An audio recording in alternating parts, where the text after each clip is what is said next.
పెళ్ళైనా పండగైనా వేడుక ఏదైనా పట్టుచీరల ప్రత్యేక వేదిక వారాహి సిల్క్స్.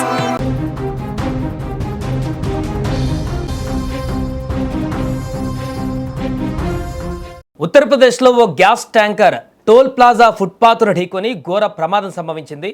కౌశాంబి జిల్లా కోక్రాజ్ పోలీస్ స్టేషన్ పరిధిలో చోటు చేసుకున్నటువంటి ఘటనలో నలుగురు సజీవ దహనమయ్యారు. తాజాగా ఇందుకు సంబంధించినటువంటి ఒక వీడియో వైరల్గా మారింది. కాన్పూర్ నుంచి వారణాసికి వెళుతున్నటువంటి 2 గ్యాస్ ట్యాంకర్లు షిహోరి టోల్ ప్లాజా వద్దకు చేరుకున్నాయి. ఈ క్రమంలో ఒకటి అదుపు తప్పి డివైడర్ను ఢీకొంది. దీంతో భారీగా ఎల్పిజి గ్యాస్ లీక్ అయి పొగ మంచులా ఆ చుట్టుపక్కల ప్రదేశాలను కమ్మేసింది.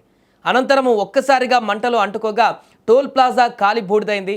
ట్యాంకర్ డ్రైవర్ ధర్మేంద్ర ద్వివేదితో సహా 4 ప్రాణాలు కోల్పోయారు. మరో ట్యాంకర్ అంతకు కొద్దిసేపటి ముందే టోల్ ప్లాజాను దాటి వెళ్ళింది. లేకపోతే ప్రమాద తీవ్రత మరింతగా పెరిగేటువంటి అవకాశం ఉండేది. ఈ ప్రమాద తాలూకు దృశ్యాలు తీవ్ర భయాందోళనకు గురి చేస్తున్నాయి. అంటే అక్కడ ప్రమాదం జరిగినప్పుడు ఎంత తీవ్రత ఉంది దీనికి అనే దానికి సంబంధించి అప్పుడు ఈ విజువల్ బయటకు పడే వరకు కూడా ఎవరికి తెలియదు. కానీ ఇప్పుడు ఆ సీసీ కెమెరాల్లో నిక్షిప్తమైనటువంటి దృశ్యాలు బయటపడడంతో ఈ ప్రమాదం ఎంత దారుణంగా సంభవించిందో మనకు కనిపిస్తుంది. ఒకసారి సీసీ ఫుటేజ్లో మనం క్లియర్గా చూడొచ్చు. మొదట ఆ యొక్క హెవీ లోడ్తో వచ్చినటువంటి ట్యాంకర్ ఆ యొక్క లైన్లోకి వెళుతుంది టోల్ ప్లాజా వద్ద. ఆ లైన్లో నుంచి నేరుగా అవతలికి వెళ్లాల్సిన పరిస్థితి. కానీ అక్కడ స్టార్టింగ్లోనే ఎంటర్ అవ్వడానికి ముందే ఆ డివైడర్ని ఢీకొనడంతో అప్పటికే ఫుల్ ట్యాంక్లో గ్యాస్తో నిండి ఉంది కాబట్టి అక్కడ డివైడర్ ఢీకొన్న వెంటనే ఆ గ్యాస్ అంతా కూడా ఒకసారిగా లీక్ అయ్యి అక్కడ చూడండి పూర్తిగా ఆ ప్రాంతాన్ని అంతా కూడా ఒక భారీ పేలుడు విస్ఫోటనలాగా మారి మొత్తం కమ్మేసి ఆ గ్యాస్ అంతా కూడా అటువైపు మిగతా వాహనదారులను కూడా ఆ గ్యాస్ ఒక్కసారిగా వచ్చినటువంటి ఆ గ్యాస్ తోటి ఆ పక్కన ఉన్నటువంటి ఆ లైన్లలో కూడా ఉన్న వాహనదారులు కూడా ఇబ్బంది పడ్డారు. ఈ భారీ ఎత్తున వచ్చినటువంటి గ్యాస్ తీవ్రత ఒక మంచు తుఫాన్లా కనిపించింది. ఆ తర్వాత క్షణాల వ్యవధిలోనే ఒక భారీ పేలుడు సంభవించింది. ఆ పేలుడు తర్వాత ఒక్కసారిగా ప్రాంతం అంతా కూడా తీవ్ర ఉద్రిక్తంగా మారింది. ఎందుకంటే ఆ పేలుడు తాటికి ఆ టోల్ ప్లాజా వద్ద ఉన్నటువంటి అనేక బారికేడ్లన్నీ కూడా మొత్తం అక్కడ కకావికలం అయిపోయాయి.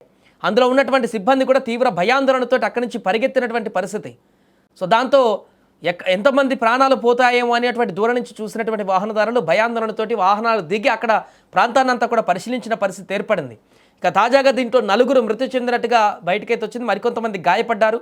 మరికొంతమంది వాహనదారులు ఆ గ్యాస్ పీల్చినటువంటి వాహనదారులు కూడా కొంత అనారోగ్యానికి గురయ్యారు. వారందరినీ కూడా అక్కడ హాస్పిటల్కి తీసుకువెళ్ళి స్థానికంగా ఎవరైతే ప్రమాదంలో తీవ్రంగా గాయపడ్డారో వారందరూ కూడా స్పాట్లో 4 చనిపోయినటువంటి దారుణ ఘటన కూడా ప్రస్తుతానికి అక్కడ దర్యాప్తు చేస్తున్నారు. ప్రమాదం ఎలా జరిగింది, ఎందుకు జరిగింది, డ్రైవర్ నిర్లక్ష్యమా లేకుంటే డివైడర్ని ఎలా ఢీకొట్టాడు, దాని గల కారణాలు ఏంటి, పూర్తి వివరాలను కూడా సేకరించేటువంటి పనిలో పడ్డారు. ఏదేమైనా ఈ ఘోర ప్రమాదానికి సంబంధించి ఇప్పటికే దర్యాప్తు కొనసాగుతుండగా తాజాగా ప్రమాద తాలూకు దృశ్యాలు ఇప్పుడు బయటకు రావడం అయితే సోషల్ మీడియాలో తెగ వైరల్గా మారింది.